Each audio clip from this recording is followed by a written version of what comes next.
Good morning, good afternoon, good evening, wherever you are, whatever you're doing, and welcome to another episode of Media Matters by Anfield Index. What a weekend it's been, eh? You couldn't really have scripted it any better. There's just something that hits a little bit sweeter about last-minute winners, and plural even in this one, isn't there, at the same time?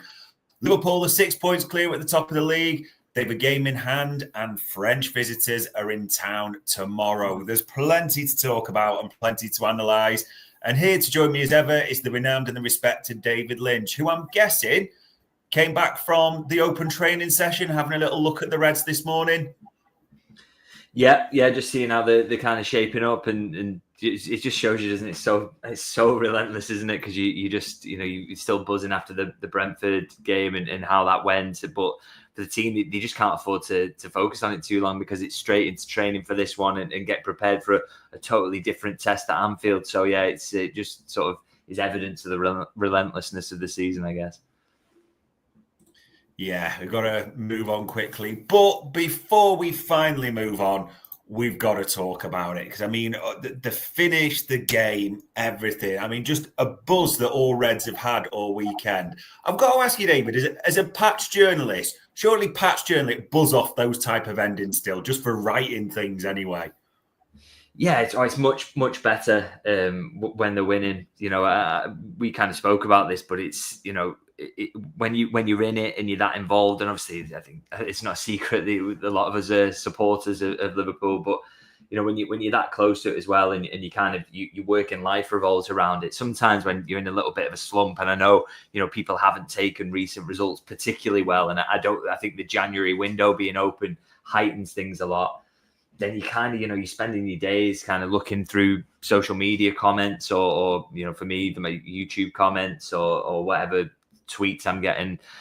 And when you're in that kind of slump, it's a lot of negativity, and you kind of try and brush it off, but it's hard to do that a lot of the time. And so, in the kind of final moments of that game, you're thinking, oh God, here we go again. I'm going to have to try and find some positives, try and explain this, and I think there were positives there to be taken, even if they drop points, but it's not going to be kind of taken in that way, and there's going to be a massive negativity. So it is a huge relief, to be honest, when we go on and win it like that, because it's much nicer to write about a winning team, to talk about it, and you maybe don't have to see that negativity as much. So maybe I shouldn't kind of let that stuff affect me, but I think you're only human, and it's hard not to. So yeah, I was as pleased as anyone really when the goals went in.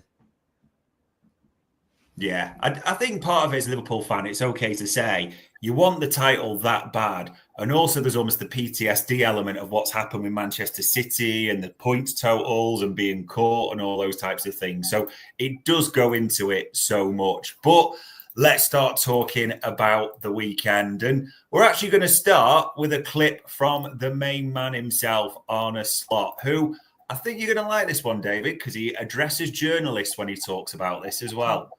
If you look at simple about amount of chances created, and I think you all are a bit aware of the XG. Is that something familiar for you? Now, do me a favor and look back at our United game and see what the XG of both teams were, and do this against Forest and do this today.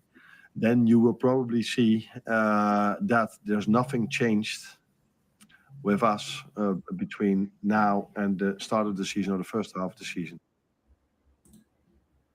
Well, Arne Slot told you to look at the XG as a journalist collective, and I think it's fair to say if you take a look at that and the stats for everything, we battered Brentford, didn't we? Yeah, absolutely. And this is the thing. This was going to be kind of, if it had been 3 draws on the bounce, is the argument I would have made, and the argument why, when we've been doing these podcasts, I've remained very kind of upbeat about Liverpool and felt that this kind of little blip they were probably going to pretty quickly come out, because those metrics, is particularly over, maybe game to game, they don't give you the full picture, but over a long period of time, they give you a good idea of how a team is performing. And it's interesting that the manager kind of mentions that, clearly a lot more managers and head coaches are using that metric. But he's right, is that, even if they come away with a draw in this one, you'd still say it's yet another game where they battered the opposition on XG. If you keep doing that, there was a phrase that Josh Williams, who I think his work is fantastic, he used on his podcast last week, which is that basically Liverpool are putting the probability in their favour constantly. And if you do that, then you will win football matches eventually. And obviously it takes till really late in this one to do it. But they do eventually get over the line. But it was fully deserved. And the fact is, in the games prior to that, they would have deserved to win. You know, Forest, that last half hour in particular, they were absolutely hammering the door down and just couldn't get that second goal. Manchester United, I think their level of performance at Anfield, I thought they were quite good. But I think it's been overstated to almost that they dominated the game and were very unlucky to be the ones who didn't win in the end. That isn't true. You know, they do have that Maguire chance at the end.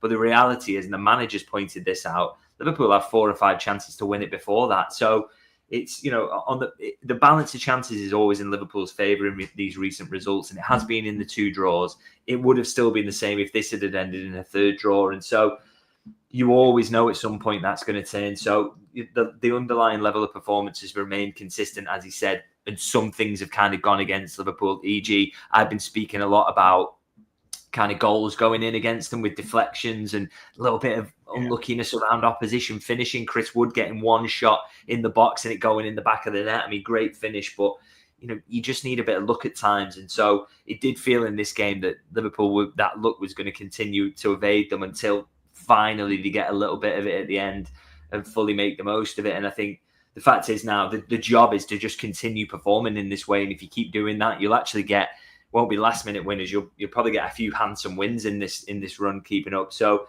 it's good to hear the manager kind of using that as a measure and knowing and using it to keep the players calm and saying, look, our underlying performance is still very, very good here. Don't worry about it.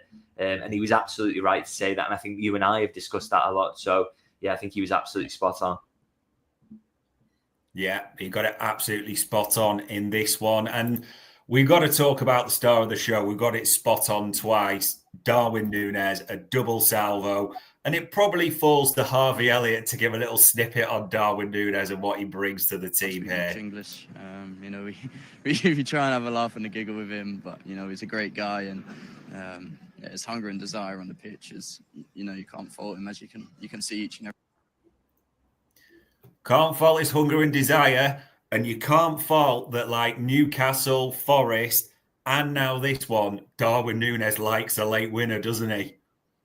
Yeah, and I just think, again, we've been critical on this channel of him and said that, you know, there are issues with his game in general. I don't think that he's going to be a long-term option for Liverpool, and I kind of completely stand by that. But we said his job is in this season is to keep going, is to be there for moments, whether that's getting a late winner or coming on as a sub to give someone rest or scoring goals in the cups where he's likely to get starts. That is his job. And it really does not get better than coming on that late in the game and scoring 2 to claim 3 points. It's exactly what you kind of dream of that you're going to get from him, because we know we're not going to get that consistent level of world-class number 9 performance. He just doesn't have that in him. But I'm absolutely fine with, if this is his job till the end of the season, popping up against Brentford and doing this, and as he has done in other games in the past for Liverpool. You just hope he's got a couple more of these little winners in him and big moments over the remainder of this season. That would be very handy. But yeah, you cannot knock the mentality and the composure in those moments, which we know he has lacked from time to time. But you know, he's still got that capability to pop up with a big moment. So yeah, good on him and absolutely brilliant to see that. Yeah, and even the second one, you could see almost the going through the veins with the touch and the finish into the roof of the net. And the evidence we've got shows us he tends to be a little bit of a streaky player, for want of a better phrase. Why he is confident and looks that way? Would you be keeping him in the lineup? I don't know about that. I mean, as soon as Jota's fit, I think he has to be kind of starting forward. I don't think there's any kind of debate around that. I think you can bring Nunez in from time to time, but like I say, I almost don't know if he's that kind of confidence player you can ride, or that he, you know, I still think too many of the issues in his game will pop up over a long run of games. So, but he doesn't have to be that. You know, there's Luis Diaz can play that centre forward role. You've got Diogo Jota, hopefully will be back soon from injury, and he's a very, very good option there. You don't need too much from Nunez. You don't need a run of 10 games starting from him. But what you do need is when he does come in, and if that's a sub or it is a start in the cups or whatever, is for him to provide moments, and he absolutely did that at the weekend. So that's all I kind of hope we see more of from him. Yeah, and it might be coming off the bench. It might be moments, as you put it, just now and again. But we're going to need him between now and the end of the season. And you did talk about moments that I think that the sub sort of punctuated this game, how it ended. We're talking about the likes of Elliott, Chiesa, Nunez obviously coming on. So probably it's worth just hearing what Harvey Elliott was asked about the sub situation after the game. He said so many people have influenced the game from the bench, and if they haven't played, and today's one of them games. Darwin comes on, scores 2, and it's a situation. I think it shows to everyone that no matter what, you need to be ready, because the chances will come, and you just need to take them like today. It's been an interesting one this season. We've talked about it quite a bit. It's felt like a large part of the season he's not almost trusted some of that supporting cast, like Harvey Elliott, Endo, Chiesa, Nunez, etc. Did you feel like this one was kind of an affirmation for them, like, trust us, get us on the pitch, we can make things happen? Yeah, a huge moment for them, particularly with Elliott, because I think it's been a discussion point among supporters, hasn't it, really, that this guy is so good late in games at unlocking a really deep defence and kind of picking holes in it. Just that, the way he drifts into that kind of right half space, and just either, he can just play it out to make sure that Trent's got enough space to whip in across from the right, or he comes in and finds a little link up with Salah, or he finds a link up with Trent on the inside rather than the outside. He's just really, really good at finding the space, and you cannot get a better example, really, of how good he is in those moments than what he does around that first goal. It's just exactly what you want him there for. Perfect way to pass. Sees when it opens up, has the patience and the coolness to see it and pull it off in that moment. That is him all over. And it's interesting, isn't it, that Slot hasn't felt that or seen it enough in training to think that he wants to try this. But you're going to have no better evidence than him coming on and doing it in a game like this. So I really hope that gives him a little boost in the manager's eyes, and kind of shows that, what he can do, and makes the point that he should be involved more. And kind of similarly with Chiesa as well, who was definitely involved as well, and looked pretty dangerous when he came on. I hope it's a big moment for both of those, because I think they deserve it. They've been very patient. They've got themselves fit and they're ready. And they're two quality players. With Chiesa, from what we've seen so far, I think you can see the quality there. And we know it with Harvey Elliott, just how good he is. So, yeah, I really do hope that leads to more for both of them, because, seeing Slot use a bit more of his squad would be good as well, because it's a lot of games here in Liverpool at the moment trying to win 4 trophies. So to have 2 players of that quality involved more frequently, I think would be massively helpful.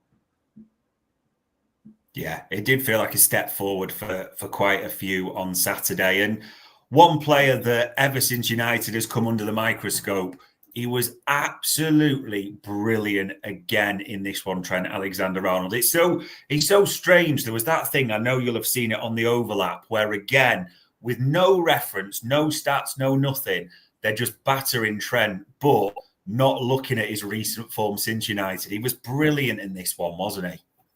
Yeah, that overlap clip, it really annoyed me, to be honest, because I just... shut up about it. Like, even if you think that, and you think you won the debate, and you think you're absolutely right, and this guy who's going to win the league this season, by the way, might win the Champions League, is wanted by Real Madrid and could be rocking up there next season. This guy, you think is absolutely rubbish. Okay, maybe you've won the debate. Maybe you can go on, you can go and think that. But why does anyone who watches that content want to hear that debate again? Should we sit there and do, who was better, Messi and Ronaldo again? And should we just go through the old hits? It's so boring that I can't believe they don't even want to discuss it. And that is never mind the fact that, like I say, he's won every honour imaginable, so he must be pretty good. Liverpool have done well to carry him if he's completely terrible. And I acknowledge that he was poor in that United game. For me, it's the poorest I've seen him play for Liverpool, to be honest. I thought it was his weakest game ever since coming into the side. But as you say, there's no acknowledgement of the fact he was sensational, since you will not hear anything outside of kind of the Liverpool bubble, where we will talk about it definitely, because we have a bit more of a focus on it, about how good he was against Brentford. And that is not just what he contributes on the ball and setting up the goal that wins the game for Liverpool. He's phenomenal off it, and a big part of Liverpool keeping a clean sheet in that game. But it will not get acknowledged, as it doesn't get acknowledged when he has a steady defensive performance, which, by the way, is 7 or 8 times out of 10 across the games in the season, because Liverpool could not carry someone who was a liability. They just couldn't, and he couldn't be this good if he was. So, I find it maddening, really, that debate is still seen as a valid talking point and not completely boring. But also that he just doesn't get the credit he deserves when he does defend well, which is most of the games that he plays for Liverpool. So I thought he was so good at everything he did on the ball that you almost take as a given, even though it's so special. But covering off the counters, the amounts of times he kind of was across to nip the ball off Wiss's toes or Mbuemo, just really smart anticipation or getting there for a header, getting the ball away. He was really good defensively, and a big part of Liverpool limiting Brentford to hardly anything, really. Fair play to him for his reaction to the United game, and he's kind of shoved a lot of words down a lot of throats, really, but maybe not as well, because people won't acknowledge it, the ones who don't want to know or they don't want to acknowledge it. Yeah, it's strange. Even when the 2 times that they were countering on us, Brentford, the 2 things I like to see was Trent was chasing full pelt back and even nicked one in as well. He was working hard throughout this game, and obviously he gets a brilliant assist at the same time. But it seems that not everyone wants to talk about the defensive element. And the other 2 that we should talk about in the defence, I mean, Konate hasn't been fully fit. We've said that in the last few games, but it just felt like he was back to his best. And him and Van Dijk were immense in this one, weren't they?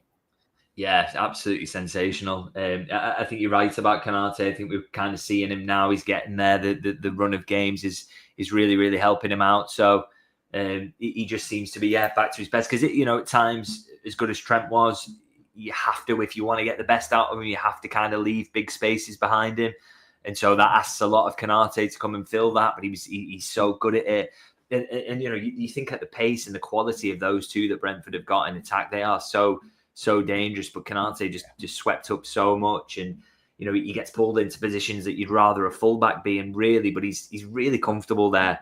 Doesn't look like he can get beat for pace or strength. So yeah, just he was phenomenal. And I'm not even mentioning Van Dijk, which is ridiculous, because we are just so used to it now. This is just what he does. This is the level he plays at, and he's just as good, better probably. He is better. He's better than everybody at what he does. And those 2, the way that Liverpool had to defend, and the way, particularly in the second half, as they're pushing for a goal, the positioning of the centre halves is outrageous. How kind of high up the pitch they are, leaving themselves so much to do. But they can do that because they know they can defend those big spaces as well, and that's because they're both world-class defenders. So yeah, just a joy to watch them 2 in tandem, really. And as much as Liverpool, I like Quanta a lot. I think Joe Gomez is fantastic. It'd be really helpful to keep these 2 fit as a pairing, because they're just we're possibly the best pairing in the world at the moment as centre backs. Yeah, it does feel like if Liverpool are going to have a successful season, and trying not to be greasy, but if there is multiple things on the horizon, you're going to need these 2 fit all season, no 2 ways about it. And I suppose that the thing I did want to ask you, because there's a few candidates, and the great thing is there's a few candidates from our team as well. But if the season was to end right now, VVD Player of the Year for you? I still think you'd be hard pushed to say it's not Mo Salah, to be honest. Just because, and it's harsh on Van Dijk. He's unbelievable, isn't he? And he is one of the best players in the world, no question. But I always come back to the fact that the hardest thing to do in football is scoring goals and creating them. And you've got someone in your team who's doing that at the level of arguably the best player in the world, then you've probably got to say that it's him. But I mean, it's great how much competition there is for that kind of title, because so many are playing well across the squad, and it's just so many good performances. So it's a nice kind of difficult decision to have, but for me at the moment, maybe Salah would edge it. Interesting. Yeah, people will be split on that. Probably those are the 2 top candidates. And when we talk about the award, it always comes down to usually who's been the most successful team. Naturally, we understand that. And these winners, I'm calling them winners, obviously the double Darwin goals, Did this feel for you like one of those moments? And we've talked about them before, like when Mane gets the late header at Villa, when Salah scores against United and the top comes off, and obviously it rings round Anfield. It's not quite sort of a full hand on the title, but it felt like a few fingers were touching it by the end of this, didn't it? Yeah, it did feel really significant. I mean, the Villa one we speak about sometimes because the huge significance there was that kind of it made sure as well that Liverpool could go 8 points clear of City by beating them, which after they did that as well, it almost felt like the title was done that season. So that's what made that really a hugely significant moment for Liverpool because of how it left the table going into that City game. And it would have been a completely different complexion had they lost that game. Obviously, then they could have been 2 points ahead of City going into that Anfield game, could then have even surrendered the lead in the Premier League. So you just go from one end of the scale to the other. It's massively significant. And for Liverpool, obviously coming into this, 2 draws on the bounce, fans are feeling quite negative, or they're certainly the ones who are in my social media mentions are kind of losing the bottle a little bit. And, maybe that's transmit to the players a little bit if that happens. If you drop points again in this, you start to question things about the team. And then maybe Arsenal go and beat Aston Villa and they close the gap again and it's game on. The title race is a real title race now. Instead, what happens is Liverpool do that. They deal this huge mental blow to Arsenal, and then they, of course, have a moment of difficulty against Aston Villa and can't pull themselves out of it. So it's hugely significant. I don't doubt it. I mean, I've still, even if Liverpool had dropped points in this one, I still would have had them down to win the title because I think they've got the best underlying numbers. They already would still have had a lead as well of some sort, even though it would have been lessened. But you can't help but feel that it is that kind of sliding doors moment and that it's completely killed Arsenal's momentum or feeling that they can claw this back in any way because Liverpool have not now only got the best underlying numbers, they've got a lead. They've also got the ability to pull out last-minute winners out of nowhere. So it's really, really deflating for Arsenal. I think that might be the biggest kind of consequence of this win, really. Yeah, it does feel like that. And we will get on to Arsenal in a certain instant just when we talk about wider football, because it'd be remiss not to mention that from this weekend, just to add that little perfect cherry on the cake. However, moving on to off-the-field matters, I'm going to actually take you back a little bit, David, to May the 22nd when we were doing these pods in the summer and there was no games. It was getting all ramped up. All the clue I'll give you is May the 22nd, LinkedIn. Any clue what I'm talking about? Is it one of the roles they were kind of advertising for, maybe? It was exactly that. Yes. The first team set piece coach as well. I mean, we watched this game and the amount of corners we wasted, and against Forest, I should say as well, that's important to mention. I just thought of this advert, and I know when it started the season, we had a few at the San Siro, didn't we? Like the Van Dijk header, the Ibu header, and Aaron Briggs we were told was going to keep it according to Honest Lot. We didn't need one. From what you've seen recently, surely a set piece coach is needed. Yeah, I do wonder whether they'll get to the end of the season and think that's where they can get a little bit of a marginal gain somehow, because I do think you've seen it is a little bit of a weakness. One thing I would say, by the way, that deserves mention is that Liverpool don't concede from set pieces, and that is part of the role, an underrated part of the role, and Liverpool doing very, very well in terms of that this season.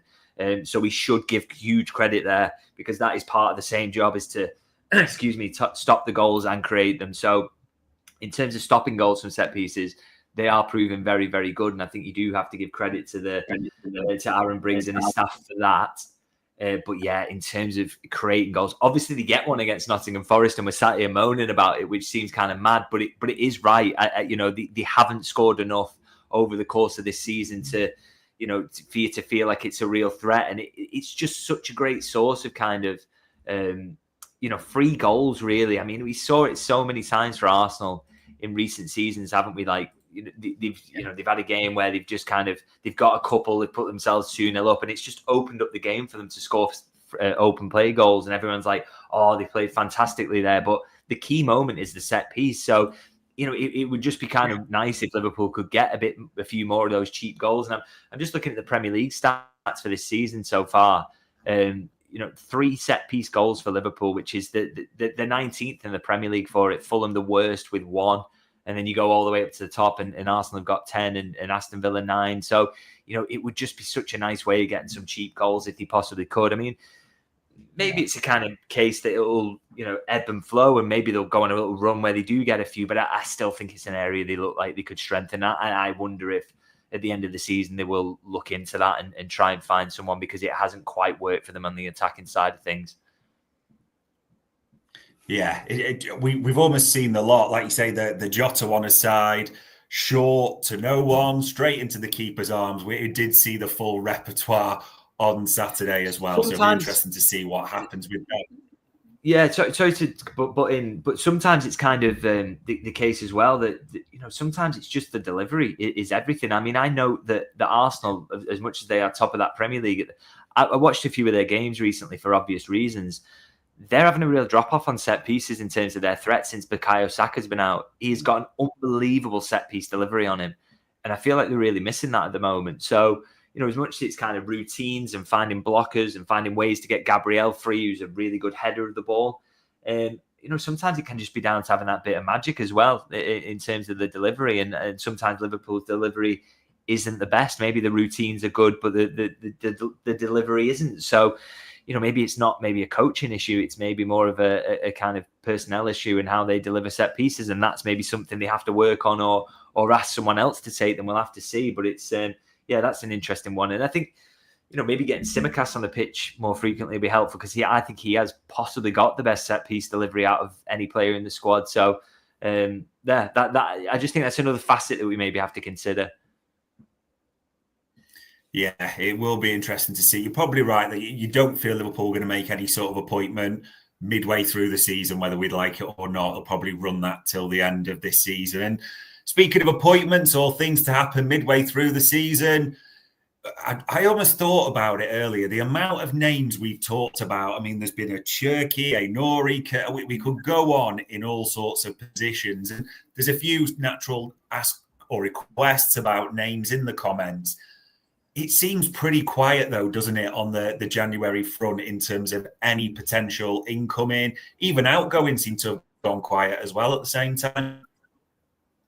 Yeah, it is just quiet at the moment. I think, I kind of speaking to someone about this the other day. And for me, I made the point on the last pod that for me, the one area of the pitch you could add something that would really change things and would actually be someone who would get games in this squad would be left back, and it's really quiet on that front. It's not something that I would expect or is expected at the moment that will happen. And I spoke to someone about that a couple of days ago, and they said, look, a lot of the uncertainty around this or the idea that there are question marks in this squad that need to be solved immediately rather than in the summer.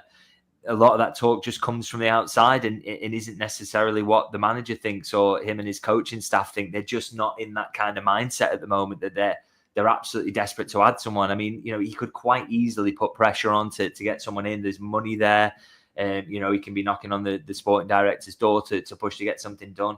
But I just get the impression, and this is from speaking to people inside of it, so this is not just me saying this, that Arne Slot is fine to ride this squad till the end of the season. And I think you look at the underlying numbers, as I say, you look at where Liverpool are in the league, I think that's an understandable stance. My question mark is, in the Champions League, is the left-back thing going to cost them at some point? That's my only worry. But outside of that, you can kind of see why he's in a position where he's kind of happy. And what happens as well is that kind of people push their own narrative on it. So I'm speaking to people who work within the club or interact with it, are very close to people. And so, I'm being told directly, the manager's not fussed. He's not, in that mode where he definitely wants to sign someone. But you're getting people outside saying, you've got to back the manager, as if he's knocking on the door constantly asking and begging for something and he's being denied money. I can tell you that's not what's kind of happening at the moment. People won't want to believe that, but that's the truth. And that's what, that's what we're hearing from people who are inside the building. So, it's not a case that the manager's being denied anything or FSG are telling there's no money. There is money there if they wanted to do something. But I just really don't get the impression that they're too desperate to do anything at the moment. Maybe one of those opportunities, a Kvaratskhelia type thing where they think we can do this and we want this done ahead of the summer. Maybe that does pop up, but there's not, it's not the case that Arne Slot is knocking on the door constantly and being denied anything, which is a narrative I see emerging on social media and people kind of filling in the gaps with half truths, really. Yeah, there is a few narratives, and people will agree with certain things. I mean, like you, I think a left back would absolutely change things in terms of if we're going to compete on multiple fronts. I can be honest and say I think an extra midfield body would have an impact as well. The one thing I did want to ask you, I'm not saying it's a conspiracy theory, but a few people have made this point recently online, and you can kind of see where it holds weight. Is it a bit difficult to do business in terms of bringing people in when we don't know yet what's happening with the 3 elite stars in terms of the contracts, i.e. there is a possibility you've got a forward, a right back and a defender to place. Do you think that goes into it at all? To be honest, no, because I just think that's not how they're going to kind of approach this thing. They don't think that they don't want to be replacing the centre-back. They don't want to be replacing the winger or right back. They don't want to be thinking about any of these things, really. They're not kind of... And if, like I say, if the opportunity's there, and it's not a money thing, it's not going to be tight, because if any of those goes, it frees up a load of wages anyway. So it's just none of this is a massive concern. And PSR-wise, they've got loads of headroom. They're in decent shape financially, really good shape financially. The new stand is online now, so they're earning money from that. So there's just there's no real reason for that to have any effect on it. I just don't think there's any huge demand from the manager to get anyone in at the moment. I absolutely think that left back will be something that's looked at in the summer. That is the huge expectation. I would be stunned if that doesn't happen.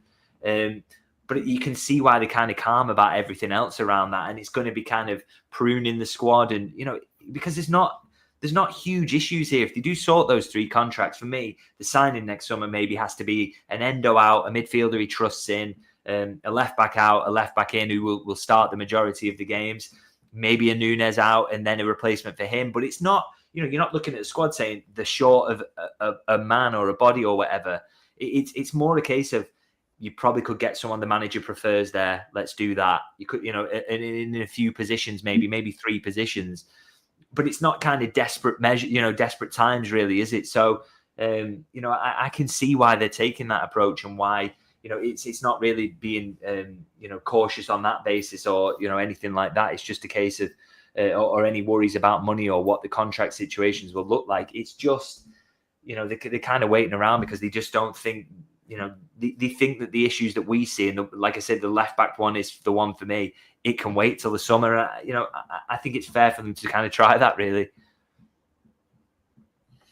Yeah, I think we're all kind of, whether we're not, best bracing yourself, really not expecting any sort of dramatic turns. You never know 100%, but suspicion is it's going to be a quiet 10 or 11 days or so. But tomorrow, this game, it's a weird one when we talk about Lille, because they're a decent side. They don't concede many. They're third. People will think of Jonathan David as, a threat to us.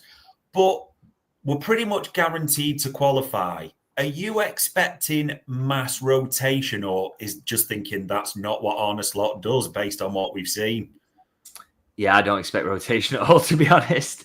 I think it's going to be maybe a couple of minor changes in a few obvious positions, but outside of that, probably not, to be honest. Because I think, you look at the Champions League table, and if Liverpool win and Barca slip up in any way, Liverpool will be through as having won the group stage, so to speak. So that's sort of an appeal. Obviously, winning the Champions League games is very lucrative as well. There's a few million on the table there for each game you win. And I just think, in terms of how the games are landing at the moment, he doesn't massively have to do anything anyway, and just kind of keep the rhythm going, and don't underestimate Lille. So, there's a few reasons for him really to not rotate in this one. And so, I don't expect it all. I've seen that talk, but I really don't think there will be heavy rotation in this one. I can see 2 or 3 changes just because you can make a strong case for them. But I don't expect mass rotation at all. Yeah, and a few were making the point in the chat that Lille are unbeaten in 21 matches. It was an interesting one because someone put it up. If you actually, and we're all getting used to these brand new Champions League rules and how it all works, but the top 2 teams are guaranteed to play the teams that win sort of, I think it's the 15th to 18th place playoffs, which you look at those teams now, they're not small names, but Liverpool would take a Sporting Lisbon type or a Monaco in the next round, no two ways about it. And any chance you think for maybe a Chiesa, Elliott, and Nunez, or just being honest, I think it's pretty much going to be full strength with one or two as just standard? Yeah, I think definitely not Chiesa or Elliott. I just can't see them starting this, to be honest. But I can see a case where maybe a Jones starts to give one of the midfielders a rest. Maybe Nunez does come in for Diaz in that central role, and maybe that allows Diaz to go left, because I feel like Gakpo's played an awful lot recently. So maybe that allows Diaz to maybe go left-hand side and give him a rest and put Nunez there. And then obviously left back is kind of much of a muchness at the moment. He's just directly rotating those two. So wouldn't be shocked to see a change there. So you're adding up to kind of 3 changes. Maybe he goes as far as 4, but I don't think you're going to see those real fringe players involved, because I just think this is an important game, and can put themselves in a really strong position to maybe seal top spot, which turns that PSV game into a complete dead rubber, doesn't it? Which would be fantastic. So I think that's how he's going to kind of approach it. Will be interesting to see. And to be fair, Mo's made a comment there in the chat that I should put to you, because I know you were at open training. Joe Gomez still working his way back, but there was no sign of Diogo Jota, was there? Yeah, not a massively shocked, because it's not, it's a fairly quick turnaround. If he's missing Brentford on the Saturday to have him back in training on the Monday, it's only a couple of days, isn't it? So not absolutely stunned, but when I asked the manager about it in the press conference a couple of days ago, he said it's not going to be a long one. He doesn't expect him to be out for a while or anything. So, I'd still hope that we would have him back for the Ipswich game at the weekend, hopefully. And just another game's rest, and he'll be ready for that one, hopefully. Fingers crossed, if we can get him back as well, then the squad looks pretty healthy. And we finish, as we always do, people, on wider football. And it's amazing how often we seem to be talking about the team in second for different reasons. But it's not even just the result, this, David. I mean, am I missing something? Has the handball rule changed in the last sort of 6 days or something? It's not even difficult to see, is it? No, I couldn't believe there was even a debate about it online, particularly because some of the people seem to be sharing clips where you can just quite clearly see it hits his right arm and goes into the goal. So, incredible, really. And I think that's Arsenal fans just kind of feeling at the moment that everything's against them. And I was going to say I feel for them. That's not true at all. But, a few things have gone against them this season, hasn't there? A couple of strange red cards early in the season. Injury-wise, they have no control over that, and that is really going against them in the way it hasn't over the last couple of seasons. And they look at Man City dropping off and think, this could have been our season. We could have been there.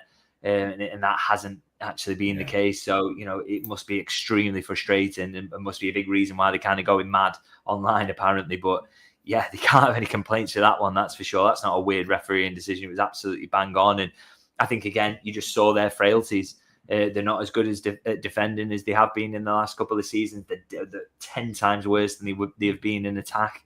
Set-piece goals is kind of drying up a little bit as well now. So got an awful lot of problems, really. And Liverpool are absolutely capitalising on that. Yeah. And I suppose that the question I wanted to finish on, and I actually tweeted and a few people commented on this. I don't know if we've done a deal with the devil this season or something like that, but we couldn't really have envisaged a campaign where maybe for Arsenal, people will take that differently, but City dropping so badly, Chelsea sort of nosying up to us and then just collapsing. And there's almost a sweetness at having to scroll down just to find certain rivals in 13th and below there, United and Everton, etc. It just feels like I'm touching wood as I'm saying this. A lot is going our way, but as well as we've earned it and as well as we played, a lot of things are going our way at the moment, aren't they? Yeah, you can't deny that. But I think Liverpool will be competitive in most seasons. I mean, look at the points tally, the fact they've lost one game, the fact that their underlying numbers look so great. And my thing is around this is that, you do need a little bit of luck sometimes to win the title. And people disregard that in seasons where Liverpool have gone, very, very close and missed out. that you do need a little bit of fortune on your side. And my thing is about Liverpool and generally these kind of elite teams is the idea really, and it has been the case in recent years under FSG, is just get yourself in that mix as much as possible. And you give yourself a chance of this kind of thing happening, which is everybody falling apart around you and you steamroller in it, or, you know, you're competing for it and maybe one of them goes your way. Liverpool have just been, you know, if this is seen as lucky, I think Liverpool have been insanely lucky to only win one Premier League title in the last 10 years or so. When you think of the performances that they've put in, the points totals they've had, even 13-14, it could have easily worked out in their favour and things could have fallen for them, but it didn't, unfortunately.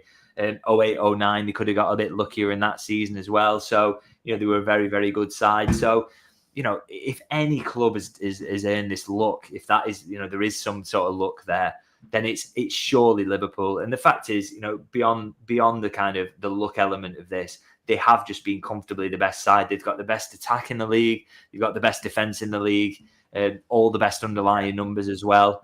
They're just a very, very good side. And I'm fully confident at this point now that they will go on and win the league. And I think, you know, anyone who disagrees, you can't be allowed to, you know, be a hostage to your cowardice. Basically, you've got to look at the fact is that Liverpool are by every metric are the best team in this division, and unless they get some horrendous luck falling their way, they will go on and win this league. And I think we can be confident in saying that now. And as I say, they will absolutely deserve it. And I don't think luck will be talked about at the end. But if, like I say, if there has been any luck that has fallen their way, then, you know, they've earned it over the last 30 years or so in the Premier League where things haven't gone their way. Yeah, I suppose I'm expanding on the final question I know here, but I've seen a few mention it, and even respected people in the industry like Ted Knutson, who I know you'll probably follow or read his work. I saw even he was in his piece saying, well, Liverpool at the start of the season had to ride it. It's like, no, we have consistently been the best team in this league, haven't we? Yeah, and they've been consistently the best team in the games as well. I mean, the only ones they haven't is Nottingham Forest, where it kind of ended level on expected goals, and Forest pull a brilliant finish out the bag in the Anfield game, I mean. And Chelsea at Anfield as well, where again it kind of finishes even-ish on unexpected goals. Liverpool get a little bit dominated in terms of possession. Chelsea were very impressive in that game, but, you know, again, a draw might have been fair, but a defeat would have been very, very harsh. So, yeah, I kind of disagree with that analysis. Actually, I felt like, you know, maybe kind of they have had slightly more points than their expected points total would look like in that period. But you know, I also think in that case you could make the case really that Arsenal have also kind of had, you know, maybe more points than the performances have deserved, because I've seen them win some tight games this season where XG wise they shouldn't have, and, you know, they've been just very, very poor. So. Yeah, for me, really, it's there's just no doubt whatsoever that Liverpool absolutely deserve to be where they are this season, and they will be deserving champions, which is what I expect to happen over the remaining games. Yeah, fingers crossed we can all get behind that. And everything feels good at the moment. It's a great weekend. It's the perfect way to win. But exactly as you said, the treadmill just carries on, and it's Lille on Tuesday with no rest at all. So there we are, ladies and gents. All it leaves me to say as ever is, for the time, the analysis, and the insight, David, it is much appreciated. No, thanks for having me. And ladies and gents, that was another Media Matters